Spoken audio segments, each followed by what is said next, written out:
Okay, Dr. Mindy here, and I want to talk tonight about a study, an article, a recommendation that came out today about your blood pressure.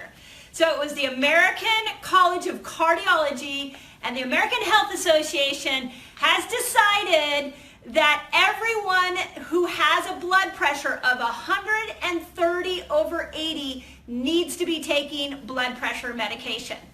So the first thing I have to say about this is you always need to read the fine detail. So when I went to go pull up this article, because I got a lot of questions on it today, I went and I looked, and it says that the reason they're making this recommendation is because the days are pretty much over. This is a quote from the article. The days are pretty much over when the doctors could walk into an office and tell a patient what to do and write them a prescription and have the patient comply. Okay, what does that mean? That basically means that patients are taking control of their health. They are finding new ways to not use the medication. Now, this is what I want you to do is put yourself in the shoes of the pharmaceutical company. If I have a customer who has found a way to not use my product, does that make me richer or does that make me poorer? No, it makes you poorer.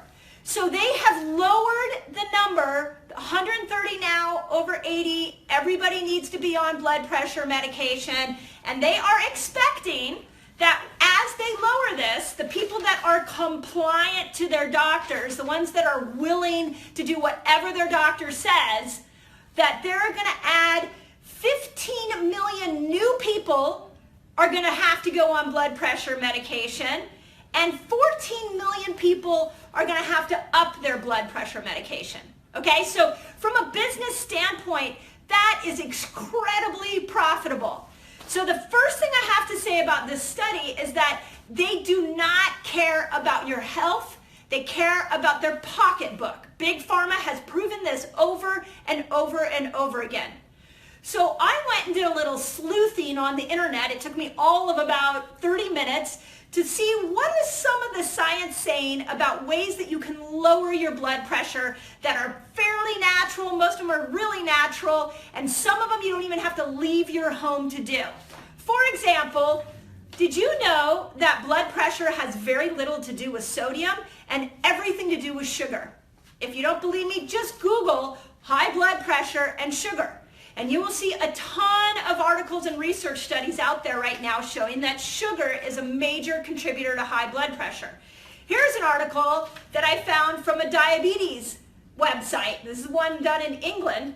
And what they found is that people who had a high sugar diet increased their blood pressure anywhere from 5 milligrams of blood pressure up to 7. So an increase of 5 to 7 points, let's just make it simple, of blood pressure went up from eating a diet high in sugar. So what's your sugar load? Are you lowering your sugar?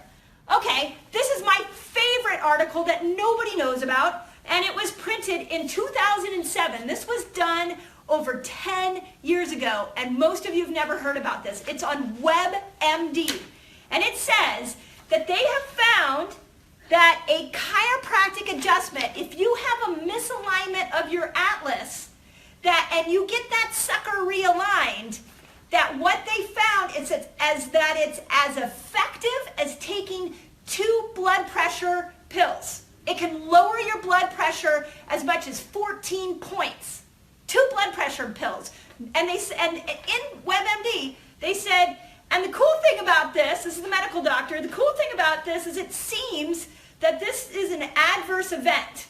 And we saw no side effects and no problems. Okay? So what would you rather do? Take a pill for the rest of your life or get an adjustment and have your blood pressure lower? Okay, but that's not all. Let's just keep going in case you're like, well, I love my sugar, I hate chiropractors, what else you got for me? Oh, what about good old-fashioned exercise?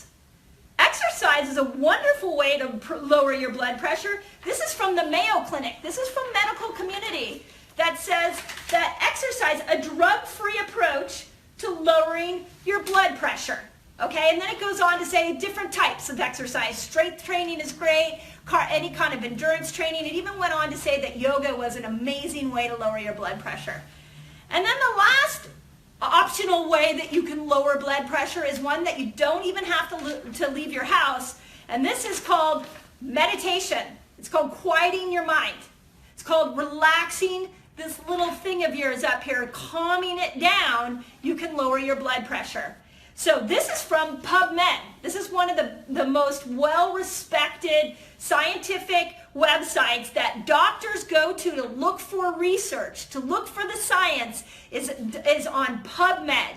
And off of an article off of PubMed, they said that transcendental meditation and mindfulness-based stress reduction may produce clinically significant reductions in your systolic and your diastolic blood pressure. Okay? So 4 things. Get off your sugar. Make sure you know if your atlas is lined up, and if it's not, get an atlas adjustment. Make sure you're exercising and start meditating. 4 things.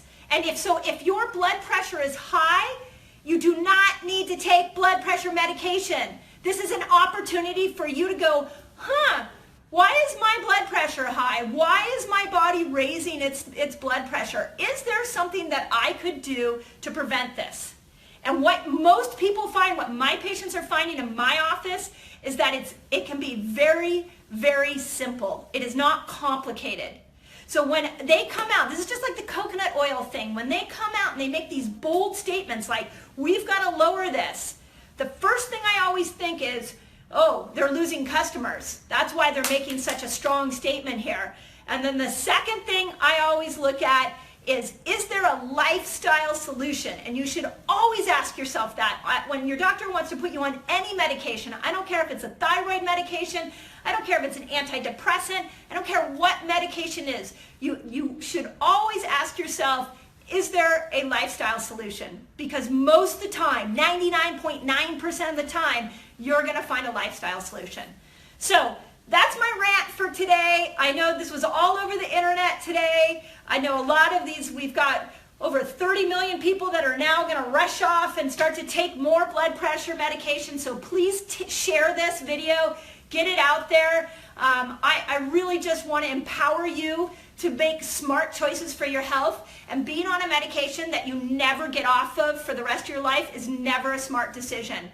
If your doctor cannot teach you why something is broken, and then you need to find a new doctor, because you got to get to that root cause. When you get to the root cause, you don't need medication. Okay? I hope that was helpful. If you want my weekly tips, put your email in there. I'll send you some of the really cool health tips I send out. If you have, I'd love to start a conversation about this. If you have some ideas and questions, I'm here for you. Otherwise, share the heck out of this, and please empower yourself. You are a miracle. You're born in a miracle. You don't need a drug to make your body miraculous. Okay? Have an awesome day.